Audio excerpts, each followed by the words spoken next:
예, 오늘은 사고와 문제 해결 중에 에, 문제 해결과 관련된 내용들을 살펴보도록 하겠습니다. 지난 시간까지 사고와 관련된 내용들은 다 살펴봤고요. 오늘은 문제 해결과 관련된 내용들을 살펴보도록 하겠습니다.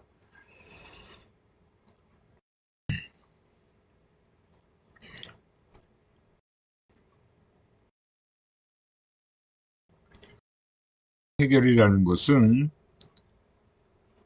어떠한 인지 과정을 통해서 해결하는가, 그리고 문제 해결을 쉽게 하거나 어렵게 하는 요인은 무엇인가, 보편적 해결책을 도출하는 일정한 방법이나 규칙이 있는 문제들이 있는 반면에 또 그렇지 못한 문제들도 있다라고 얘기를 하는데요.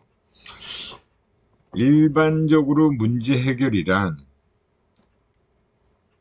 특정 문제에서 그 문제를 해결하기 위한 반응을 형성하거나 선택하는 방향, 지어진 사고를 얘기한다. 방향 지어진 사고.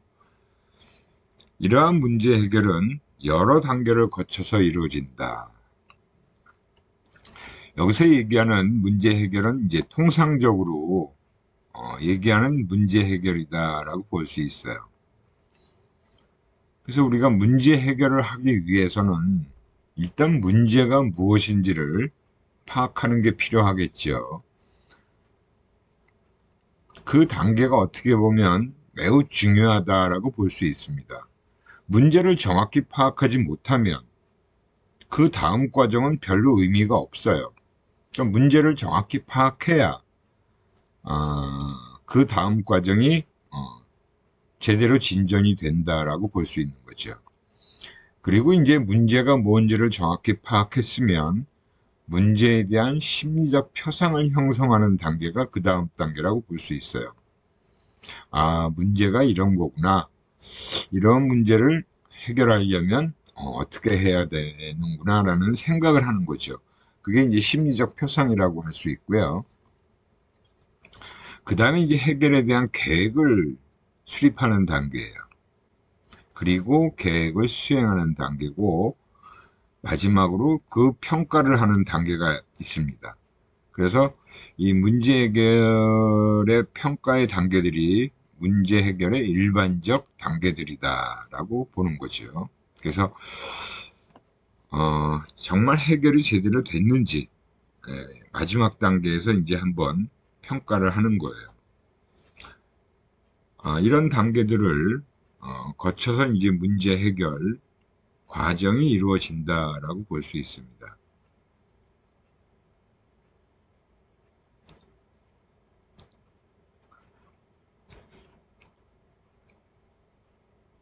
그렇다면 이러한 단계를 통해서 문제를 해결하는데 어떤 요인들이 문제 해결을 또 쉽게 이루어지게 하거나 또는 쉽게 이루어지지 않게 하는가를 어, 결정하는지를 한번 살펴볼 필요가 있겠죠.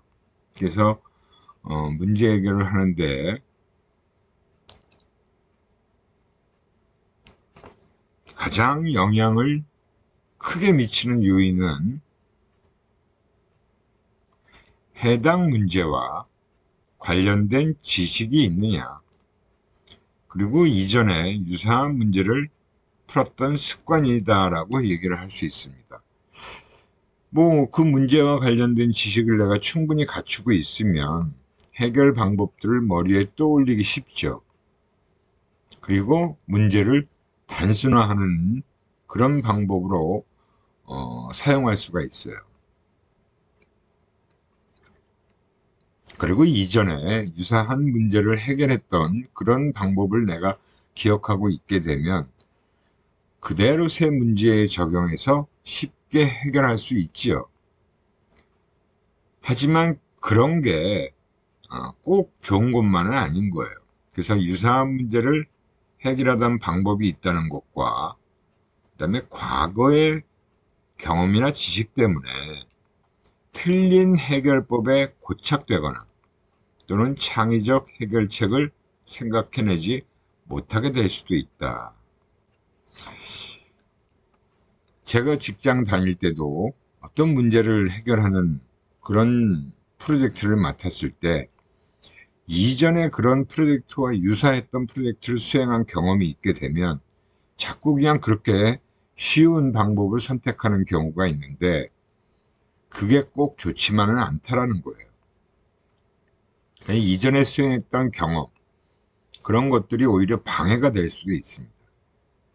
그리고 새로운 방법을 내가 자꾸 생각해내려고 하는 노력이 잘 안 나타날 수도 있어요. 그렇기 때문에 우리가 직장에서는 뭔가 새로운 방법, 새로운 해결책 이런 것들을 자꾸 생각해내야 되는 그런 것들이 중요하다고 볼 수 있습니다.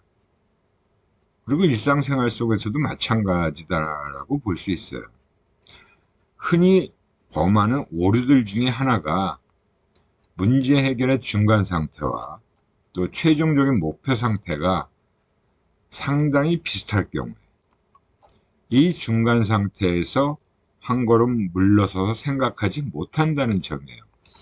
중간 정도 하고 나서 이 정도면 된 거 아닌가? 그리고 마지막 최종적인 상태에서도 크게 달라질 게 없다라고 생각하면 그 문제를 중간 상태에서 한 걸음 물러서서 생각하는 게 거의 나타나지 않게 된다는 거예요. 그래서 목표 상태와의 유사성에 집착하는 것이 바로 문제 해결을 방해하는 그런 한 가지 사례다라고 할 수 있습니다. 이러한 경우가 바로 우리는 수학 문제 풀 때 또는 일상생활에서도 자주 마주칠 수 있다라고 하는 거예요. 그러니까 여러분들이 문제 해결을 할 때 이전에 내가 이런 문제를 한번 풀었던 적이 있는 것 같은데 라고 생각하면 자꾸 그 옛날의 방법만을 생각해서 그 기억을 떠올려서 어떻게든 해결하려고 하는 그런 습관들이 나오게 돼 있어요. 근데 그게 어떤 경우에는 좋을 수도 있지만 어떤 상황에서는 그게 방해가 될 수도 있습니다.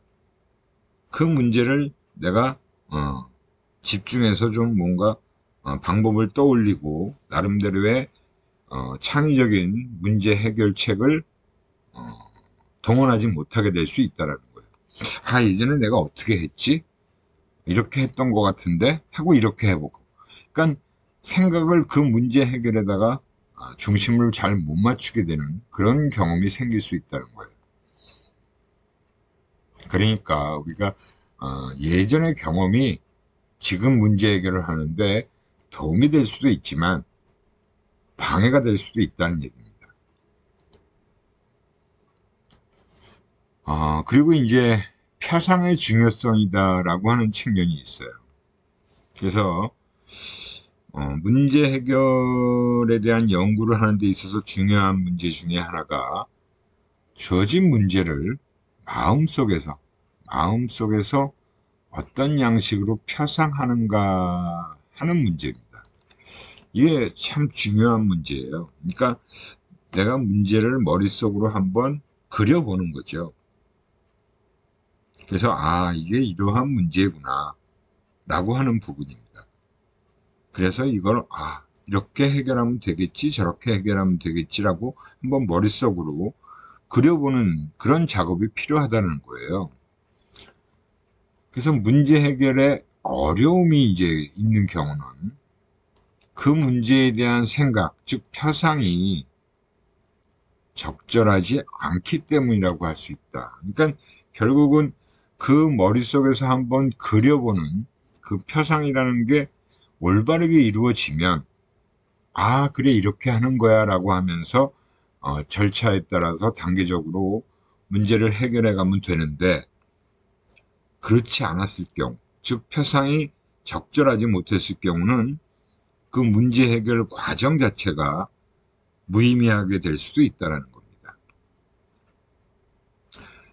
일화적인 사례에서 그 케큐리라는 사람이 벤젠의 구조를 발견할 때 바로 그런 사례가 있었다는 거예요. 그래서 이 표상이 굉장히 중요하다라는 것을 얘기해주는 사례라고 볼 수 있죠. 그 다음에 관련성 파악의 중요성이다라고 해서 어떤 부분이 관련된 부분인가를 파악하지 못하면 해결이 어렵게 돼 있다. 또 이것도 역시 우리가 기업이나 직장에서 이런 문제 해결 과정 중에 관련된 부분이 무엇인가를 파악하는 게 굉장히 중요해요. 이 문제와 관련된 게 뭐지라고 해서 그런 연관된 부분들을 다 떠올릴 수 있어야 되는데 그런 것들이 원만하게 잘 떠올려지지 않게 되면 사실은 활용할 수 있는 그런 것들이 굉장히 줄어들게 되죠. 연관성, 연계성이라고 하는 부분이 그래서 굉장히 중요한 부분이 될 수 있어요. 그래서 관련성 파악의 중요성이다라고 얘기를 하고 우리가 표상을 해보는 것도 중요하고 표상을 하는 과정 속에서 그래 이런 부분은 이 문제하고도 관련돼 있고 이런 측면은 또 이 문제하고도 관련돼 있다는 걸 머릿속에 그려낼 수 있으면 문제 해결이 그만큼 수월하게 이루어질 수 있다라고도 볼 수 있죠. 그리고 이제 우리가 머릿속에 담아놨던 지식이라는 게 오히려 도움이 되지 않고 방해가 될 수도 있다는 거예요. 이것도 어떻게 보면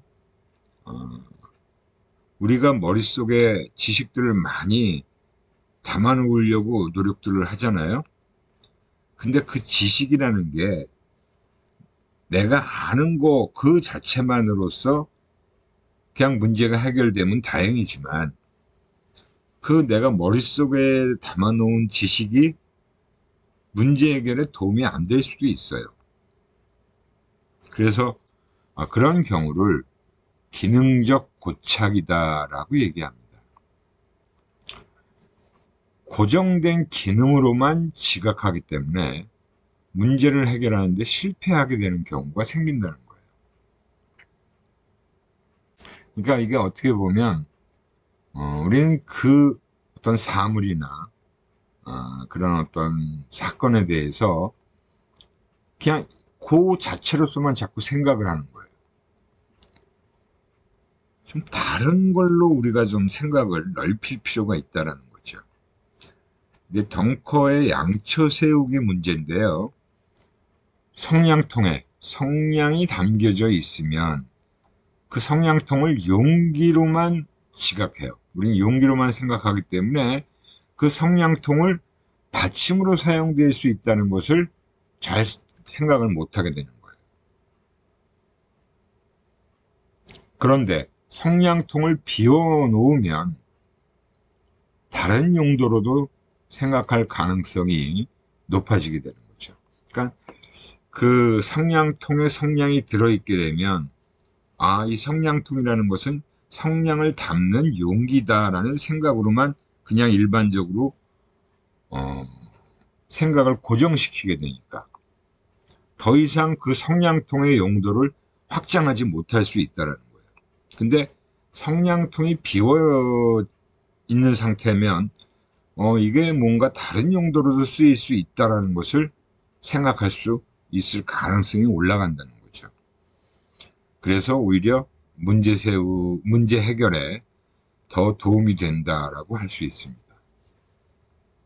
그래서 우리가 가끔 그 창의성이라는 것들을 이제 뒤에서 마지막 부분에 우리가 다시 살펴볼 텐데 그 창의성이라는 게 그런 거예요.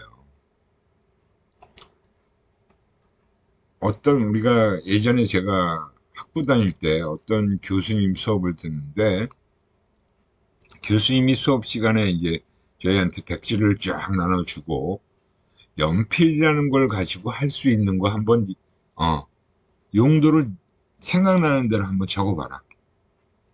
연필이라는 걸 가지고 할 수 있는 게 뭐 몇 가지나 되나. 그래갖고 어떤 사람은 뭐 한 10가지, 어떤 사람은 5가지 쓰고 그만두고, 어떤 사람은 막 15가지, 어떤 사람은 20가지.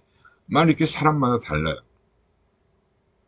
아마 그런 것들은 여러분들도 충분히 해볼 수 있는 일이잖아요. 그래서 여러분들이 뭔가 어떤 그 물건을 가지고 그 물건으로 할 수 있는 게 몇 가지가 되는지를 나름대로 다 적어보는 거예요. 이렇게도 쓸 수 있고 저렇게도 쓸 수 있고, 그런 그 연습을 하는 거죠. 그런 훈련.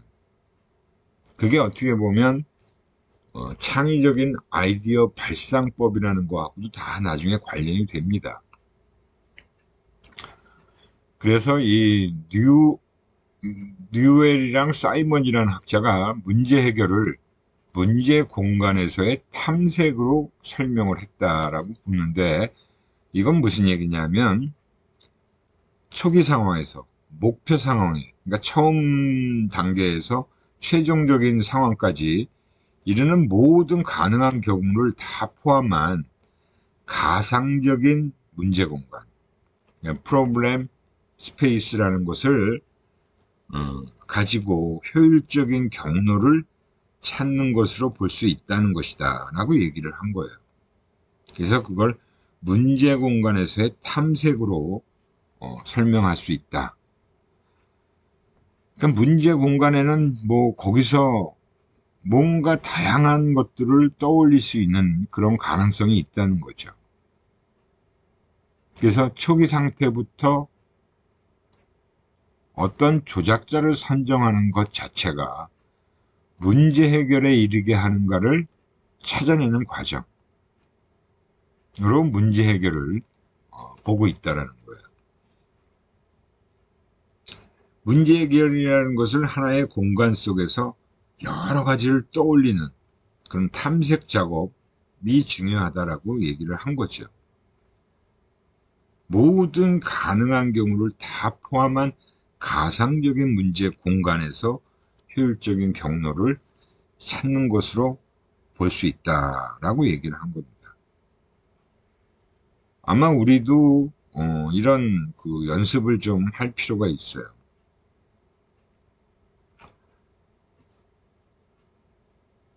똑같은 문제를 해결하는 과정은 사람마다 다 다를 수가 있습니다.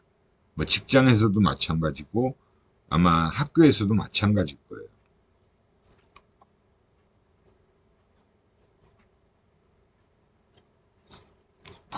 그래서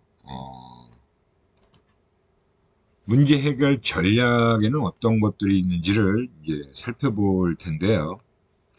뭐 여기서 우리가 일상적인 상황에서도 쓸 수 있는 전략이 있고, 또 그렇지 않은 상황에서 또 써야 되는 그런 전략도 있습니다.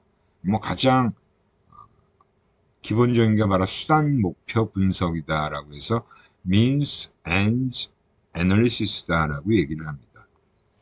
문제를 하위 문제들 또 하위 목표들로 분석을 하는 거예요. 그래서 그 하위 문제들 중에서 먼저 달성해야 될 것과 또는 달성하기 쉬운 것을 먼저 정하고, 그 하위 목표와 현재 상태 사이의 차이를 파악하는 거예요. 그리고 그 차이를 줄이는 조치, 오퍼레이션을 취하고, 그런 다음에 또 다른 하위 문제로 넘어가고 해서 결국 목표까지 도달하는 방법이다. 그래서 means ends analysis다라고 얘기를 합니다. 그래서 쭉 하나의 큰 목표가 있으면 그 하나의 큰 목표에서 하위 여러 가지 문제들을 설정할 수가 있어요. 그죠? 하위 목표를 설정해 놓고 그 하위 목표를 하나하나 조치를 취하는 거예요. 그래서 그것이 어느 정도 해결되면 그 다음 문제로 넘어가고, 그 다음 문제로 넘어가서 이런 단계를 거쳐서 여기서 또 이 하위 목표라는 게 사실은 더 내려갈 수도 있죠, 이렇게. 그죠? 그래서 이거를 해결하고 나면 그 다음 최종 목표는 이거지만 이렇게 단계를 거쳐서 해결을 해 갈 수 있는 거예요. 최종 목표까지 도달할 수 있게 되는 거죠. 그 다음에 이제 워킹 백워드다라고 하는 건데, 이 수단 목표 전략이라는 게 전진적인 전략이었다면 워킹 백워드는 역진전 전략이다. 역진전 전략이다. 시초 상태에서 출발해서 나가는 길의 수보다 목표에서 역으로 돌아오는 길의 수가 적을 경우에 이 방법을 사용하는 것이 오히려 적절하다라고 얘기하는 거예요. 그러니까 이렇게 이제 밑에서부터 위로 올라가는 길은 굉장히 길이 많잖아요. 근데 이제 최종 목표에서 역으로 돌아가는 길의 수가 적게 되면, 이게 좀 적으면 오히려 거꾸로 한번 생각해 보는 부분이 오히려 유용할 수 있다는 겁니다. 그래서 사실은 이 두 가지의 방법을 같이 조합해서 사용하는 것이 좋다라고 하는 거예요. 어느 것이 무조건 좋다. 하위에서 이렇게 상위로 올라가는 방법, 또는 상위에서 하위로 내려오는 방법. 그런 것들이 조합돼서 사용되어질 때 오히려 더 효과를 발휘할 수도 있다는 거고요. 그 다음에 단순화라는 거 있죠. simplify 한다라는 얘기를 가끔 합니다. 복잡한 부분을 제거해서 단순화하면 문제 해결이 오히려 쉬워지는 경우도 있고요. 또는 일반화와 특수화라는 것도 있어요. 문제를 보다 큰 범주의 문제들 중에 하나로 생각해서 문제를 해결하는 거예요. 이 문제가 이런 범주에 속해 있다라고 생각하면 그 범주에 비추어서 그 범주에 대한 내용을 생각하면 지금 이렇게 그 범주에 속해 있는 하나의 케이스로 하면 해결이 쉬워질 수가 있고요. 또 문제를 그 범주의 특별 경우로 취급하면 특수화시킨 거죠. 그래서 오히려 문제 해결을 또 거꾸로 할 수도 있어요. 아무튼 이렇게 우리가 범주화라는 걸 하게 되면 우리는 보통 그런 어떤 개개의 낱개의 여러 가지 사건들이나 어떤 사상들에 대해서 범주화시키는 경우가 있습니다. 그래서 그 범주화를 하게 되면 우리가 앞에서 배웠던 도식적 처리라는 것이 쉬워져요. 이럴 때 이렇게 하는 거지. 요 범주에 속한다라고 그 문제를 생각해 보는 거죠. 그러면 그 큰 범주에 대한 어떤 지식은 우리가 이미 갖고 있기 때문에 그 개별 사례니까 거기서 뭔가 힌트를 찾아내면 되겠다라고 생각할 수 있어요.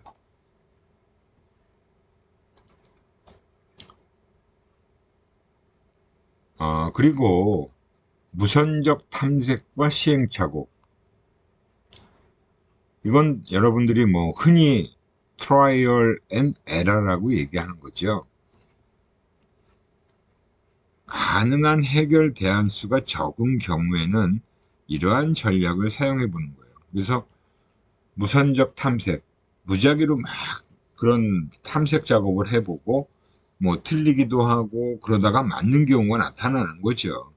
그래서 여러 번 자꾸 하다 보면 틀린 것이 반복되다 보면 맞을 때가 생기는 거예요.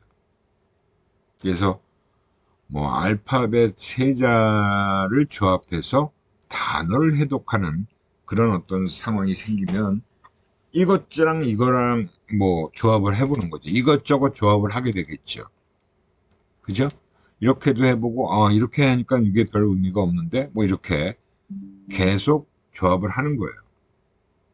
그래서 그런 작업을 여러 번 반복 시행하는 거죠. 반복 시행을 하는 거죠. 그래서 그 반복 시행을 하고 나면 결론에 도달할 수 있는 그런 경우가 생겨요.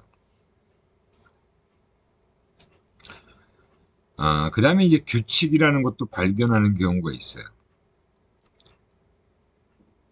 문제의 요소들이 쫙 시리즈로 되어 있을 경우에 그 속에 포함된 규칙을 파악하는 거예요. 그게 이제 보통 우리가 그런 문제들이 있죠.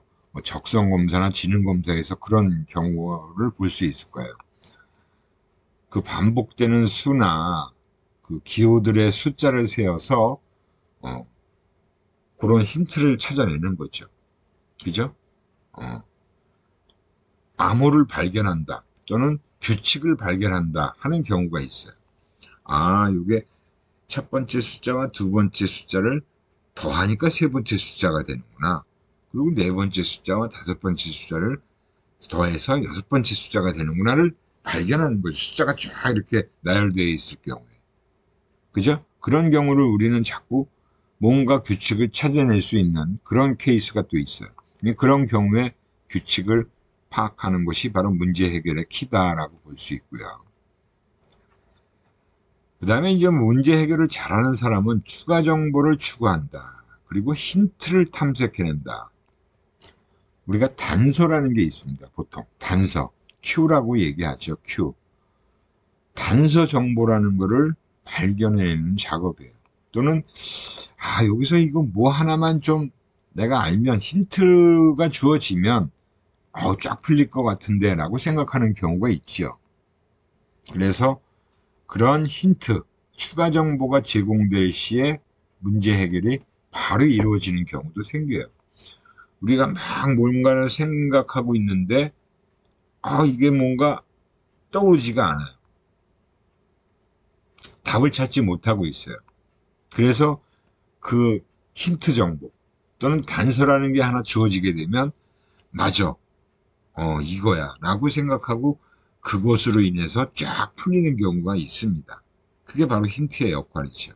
그래서 그 정보가 문제 해결에 도움이 됨을 알아채야 됩니다. 발견해내는 게 중요하겠죠.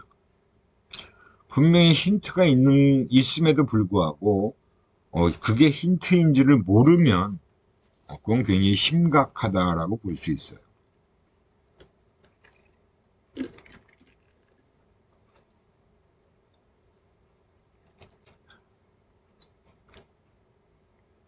그 다음에 이제 브레인스토밍이라는 게 있습니다. 여러분들도 뭐 많이 들어보신 용어라고 볼 수 있죠.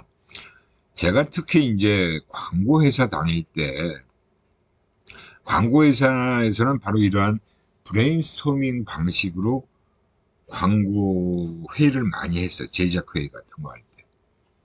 그냥 광고 제작 회의 할 때는 뭐 저 같은 이제 마케팅 파트에 있는 사람, 그다음에 A 기획 파트에 있는 사람, 그다음에 제작에서 뭐 카피라이터, 디자이너, 뭐 영상 관련된 그런 파트에 있는 사람들이 다 모여요. 뭐 적게는 4~5명, 많게는 7~8명까지 모여서 제작회의를 굉장히 많이 합니다. 그럴 때 쓰는 방법이 바로 이런 브레인스토밍이에요. 오스본이라는 학자가 집단적 문제 해결 방법으로 제안을 한 겁니다. 근데 이 브레인스토밍에서는 일단 맞고 틀리고는 생각하지 말아야 돼요. 가능한 한 많은 수의 대안들을 막 쏟아내는 게 중요합니다. 그래서 가능한 한 많은 대안을 생성해내는 거예요. 그래서 아마 광고 대행사에서 그런 아이디어를 회의할 때 보면 예를 들어서 뭐 그 컨셉 잡는 회의 또는 뭐 카피를 메인 카피를 뭘로 할지에 대한 회의를 할 때 보면 우선 이번 광고의 컨셉은 뭘로 갈까? 그럼 그 뭐 기획이나 뭐 마케팅에서나 제작 쪽에서 각각 다 아이디어들을 쏟아내요. 이걸로 가자. 그래서 막 벽에 보면 막 종이들을 붙이잖아요. 그런 것들을 쫙 붙여요. 많이 붙여놓고 벽 한 면이 꽉 찰 정도로. 그렇게 그 브레인스토밍의 가정은 뭐냐면, 그렇게 하게 되면 그 중에 하나는 좋은 대안일 것이라는 가정이에요. 막 그런 아이디어를 쏟아내 놓으면 그런 쏟아진 아이디어 속에 하나는 건질 게 있다는 거죠. 그래서 그런 생성된 아이디어에 대한 중간 비판, 판단, 그런 건 하면 안 되는 거예요. 그래서 우리가 브레인스토밍을 할 때는 뭐 옆에 있는 친구가 막 아이디어를 꺼냈어요. 근데 그걸 가지고 옆에 있는 사람이 에이 그건 말도 안 되는 얘기 하지 마. 이런 소리를 하면 안 돼요. 그래서 비판이나 판단 없이 일단 다 쏟아낸 후에 나중에 그것들을 하나하나 따져보는 거예요. 그리고 선택하는 거예요. 야 저거 띄어. 그건 남겨도 그런 걸 하는 거죠. 여러 사람들의 의견을 가지고 이제 아이디어가 쫙 붙어 있어요. 그러면 그것 중에 야 이거는 좀 더 생각해 봐야겠는데 하는 건 남겨두고 야 이건 도저히 불가능해 그러면 다 떼어버리고 그죠? 그래서 그런 것들을 가지고 나중에 조합하거나 가다듬게 되는 그런 케이스들이 보통 광고 대행사에서 하는 회의 방식이다라고 보시면 됩니다. 이런 경우를 또 나중에 이런 브레인스토밍 하는 거를 또 입사 시험의 과정으로 또 만들어 놓은 회사도 있어요. 그러니까 정말 다양한 아이디어를 끄집어내고 그 회의를 하는 장면에서의 그 한 사람 한 사람마다의 그 이런 아이디어를 쏟아내는 과정을 관찰하는 거예요. 거기서 보면 이제 평상시에 그런 습관들이 다 튀어나오게 돼 있죠. 그죠? 그래서 중간에 누가 무슨 얘기를 하면 그거를 자꾸 트집 잡는 사람. 그런 사람은 굉장히 안 좋은 평가를 받게 되어 있습니다. 그리고 이제 우리가 문제 해결 과정에서 이제 전문가라는 그 얘기를 하는 경우가 있어요. 엑스퍼트라고 얘기하죠. 그래서 이 엑스퍼트, 전문가가 된다는 것은 무엇인가? 뭐, 저 같은 경우도 직장 생활하면서 직장은 여러 번 옮겼지만 계속 마케팅 관련된 일만 계속했어요. 마케팅 리서치, 그다음에 광고 대행사에서 마케팅 전략, 그다음에 또 일반 대기업에서 실제 제품을 가지고 마케팅을 해본 경험, 그다음에 제가 SK에 간 거는 마케팅 컨설팅 그룹에서 또 한 2년 정도 일을 했어요. 그러니까 마케팅 관련된 일만 지속적으로 하면서 그래 나름대로 10년 이상 일을 해왔기 때문에 전문가라는 생각을 합니다. 마케팅에 다양한 경험을 해봤기 때문에. 그러니까 결국은 이 전문가, 엑스퍼트가 된다는 얘기는 그리고 전문가의 문제 해결 방식은 어떤가 하는 거예요. 그 전문가가 보유하고 있는 지식은 영역 독립적이고 양이 적은 상태에서 이게 일반적인 사람이죠. 영역 특수적이고 양이 많아진다는 겁니다. 그러니까 영역이 특수적이라는 것은 광범위하지 않고 어느 정도 좁혀진 영역에서 그 영역에 해당되는 지식을 많이 갖고 있는 경험을 많이 쌓은 사람을 우리가 전문가다라고 볼 수 있어요. 단지 무엇이 어떠하다는 식의 서술적 지식이 절차적 지식으로 변환되는 거예요. 그냥 뭐는 어떻다라는 그냥 단순 지식 개념만 갖고 있는 것이 아니라 우리가 보통 노하우라고 얘기하는 거죠. How knowledge라는 게 바로 그런 거예요.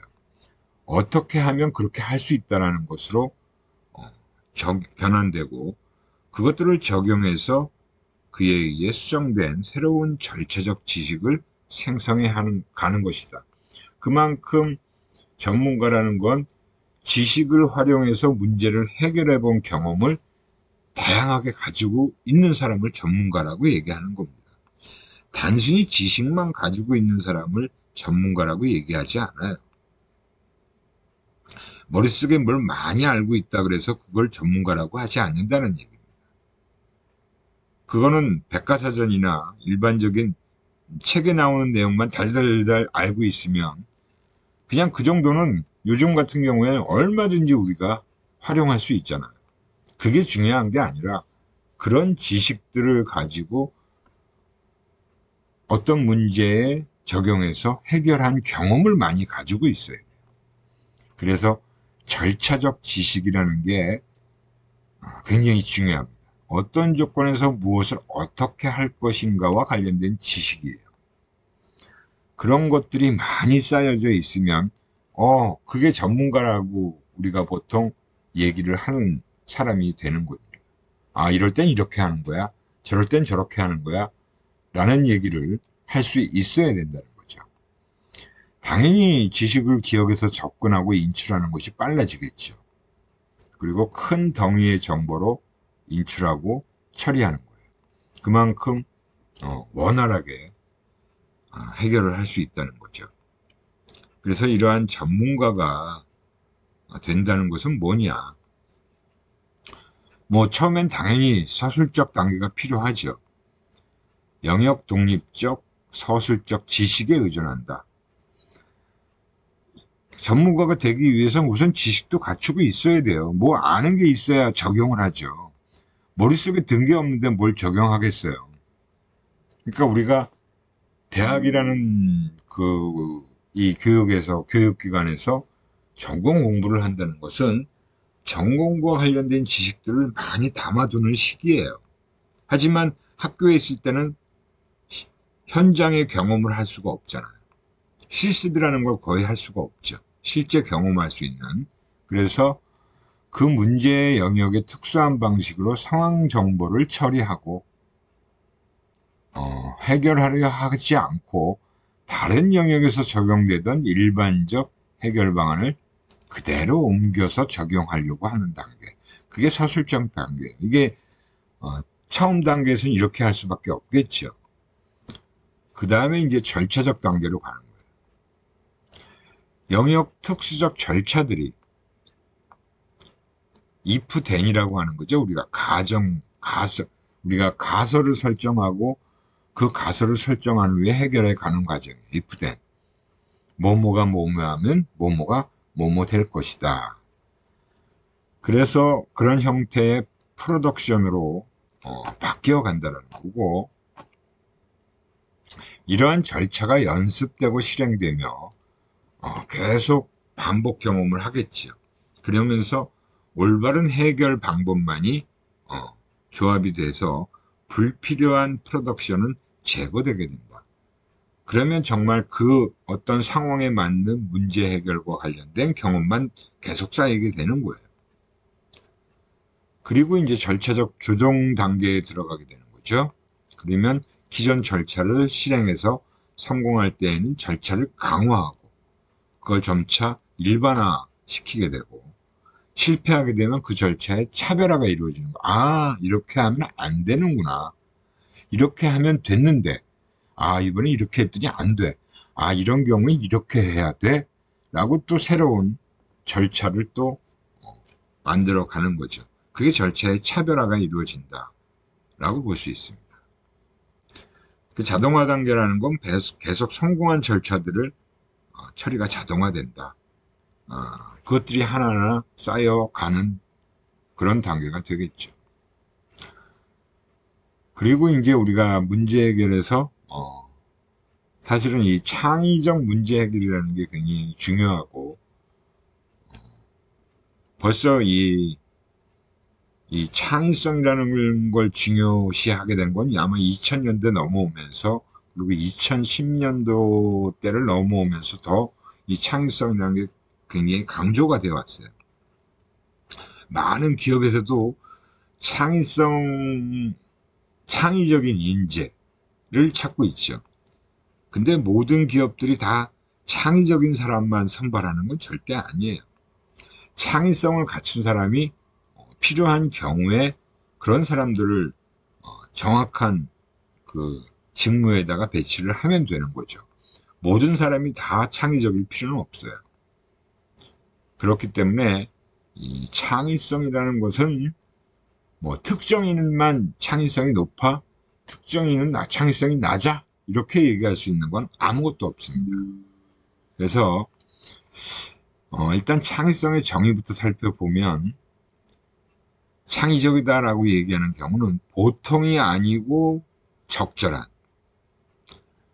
의미 있는, 도움이 되는, 적절한 이라는 것은 바로 이런 거, 아주 좋은 그런 산물을 내놓는 것을 얘기하는 거예요. 그래서 창의성의 두 가지 증거는 unusual이에요. 보통이 아닌 걸 얘기하죠. appropriate는 뭐예요? 적절한 걸 얘기하는 거예요. 그 적절하다는 것은 의미가 있거나 또는 도움이 되거나 아주 좋은 그런 해결 방법을 내놓는 거죠. 과정이 아니라 결과가 중요하다. 그리고 그것에 대해서는 판단이 필요한 것이다. 창의성은 정도의 문제다라고 얘기하는 겁니다. 정도의 문제. 창의성은 사람들이 갖고 있지 않은 속성이 아니다. 누구나가 다 사실은 갖고 있을 수 있고요. 어떤 사람은 좀 창의성이 적은 경우도 있고 창의성이 좀 유달리 높은 사람도 있어요. 그리고 맥락 속에서 이루어진다. 그리고 과정 속 중에 신기성이 개입되어 있다. 신기성이라는 건 뉴니스를 얘기하는 거예요. 새로운 거.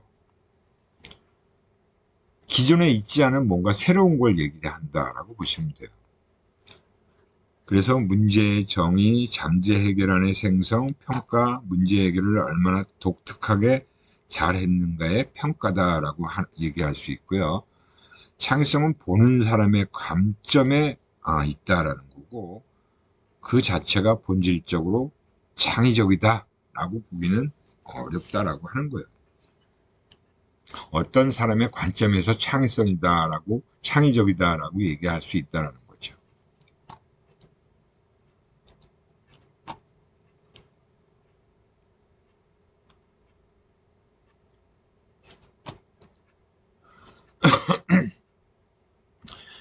그리고 또 이제 다른 학자들이 창의성에 대해서 정의를 내려놓은 것이 바로 이런 얘기입니다. 그래서 이 내용을 보면 굉장히 정말 창의적이다라는 게 뭔지, 그죠? 애매한, 임의적 조화, 예기치 않은 놀라움, 관습적 제시, 친숙한 놀라움, 관대한 이기심, 훈련된 자유, 참 다 이렇게 서로 일치하지 않는 것 같은데 곤란한 기쁨, 예언 가능한 도박, 형체가 없는 견고함, 굉장히 다 상반된 그런 단어들이 조합되어 있다라고 볼 수 있죠. 기적적 예상, 잘 알고 있는 놀라움, 잘 알고 있는 것 같은데 놀라워요. 그런 게 이제 창의적이다라는 거고, 또 다른 학자는 가드너라는 사람은 우연히 운에 의해서 이루어지는 것이 아니고 규칙적으로 일어나는 것이어야 된다. 그러니까 어쩌다가 한번 내뱉은 걸로 끝나서는 안 된다는 거예요. 그것이 계속 적용되는 것이어야 된다라는 거죠. 그래서 이제 창의성이라는 것의 구성 요인이다라는 얘기를 하는 것은 창의성이 있다라는 것을 얘기하려면 이러한 좀 특성을 갖추고 있어야 된다라고 하는 겁니다. 민감성. 그러니까 둔감한 것보다는 민감한 거예요. 그죠? 주변의 환경에 대해서 민감한 관심을 보여야 된다라는 걸 얘기하는 겁니다. 그 다음에 유창성이에요. 이게 아까 브레인스토밍 할 때도 가능한 한 아이디어를 많이 쏟아내야 된다 그랬잖아요. 아까도 그런 얘기 했죠. 연필로 할 수 있는 걸 한번 적어봐라. 근데 어떤 사람은 5개, 어떤 사람은 10개, 어떤 사람은 15개. 막 이렇게 사람마다 다 틀린 거예요. 근데 중요한 건 뭐예요? 하여튼 가능한 한 많은 양의 아이디어를 막 끄집어내는 게 중요하다는 거죠. 융통성. 너무 우리가 한 가지 방법만 옳다라고 생각하는 거는 융통성이 없는 거죠. 그죠? 다양한 접근 방법을 취할 수 있는 게 바로 융통성이에요. 그래서 우리가 흔히 그런 얘기도 하잖아요. 야, 너 이렇게 융통성이 없니? 라고 친구들끼리도 그런 얘기를 하잖아요. 그냥 그저 한 가지만, 무조건 그것만 맞다라고 생각하는 거. 그런 경우에 얘기하는 거죠. 독창성. 일반적이고 통상적인 곳에서 탈피해서 독특하고 참신한 아이디어를 끄집어내는 거예요. 야, 그거 좀 색다른데? 라는 얘기가 들리는 거죠. 내가 무슨 얘기를 했더니, 친구들이, 야, 그래, 그거는 좀 색다른 얘기야. 그런 얘기가 들리면 그건 독창성이 있는 거다라고 보는 거죠. 그 다음에 정교성. 다듬어지지 않은 기존의 아이디어를 보다 좀 치밀하게 발전시키는 능력이고요. 자발성. 아이디어를 자발적으로 산출하려고 하는 성향이나 태도를 얘기하는 거고, 독자성. 남이 뭐라고 하든 그런 거에 너무 구애받지 않는 거예요. 신경 쓰지 않는 거. 야, 내가 이런 얘기를 하면 남들이 좀 뭐라고 비난하지 않을까? 말도 안 되는 얘기 하지 마라는 소리 듣기 싫다라고 한다면 이 부분이 신경 쓰이면 안 되는 거죠. 그죠? 그런 거에 신경 안 써야 돼요. 그 다음에 이제 호기심. 이 호기심도 많은 사람이 있고 적은 사람이 있죠. 여러분들도 주변에서 호기심이 많은 사람은 누구나가 다 뻔하게 생각하고 있는 현상에 대해서 뭔가 의문을 품는 거예요. 그리고 끊임없이 질문을 내놓는 그런 경우가 호기심이 높은 사람입니다. 집착성. 뭔가 끈질기게 물고 늘어지는 성향이에요. 그냥 쉽게 포기하는 게 아니라 그냥 이 정도면 됐어가 아니라 마지막까지 끈질기게 물고 늘어지는 그런 습관입니다. 정직성. 뭐 정직성이라는 것도 그냥 있는 그대로 받아들이는 태도고요. 그다음 변화에 대한 개방성이에요. 세상은 변화하고 있어요. 지금도 우리 주변의 그 많은 환경들이 아주 빠르게 변화하고 있잖아요.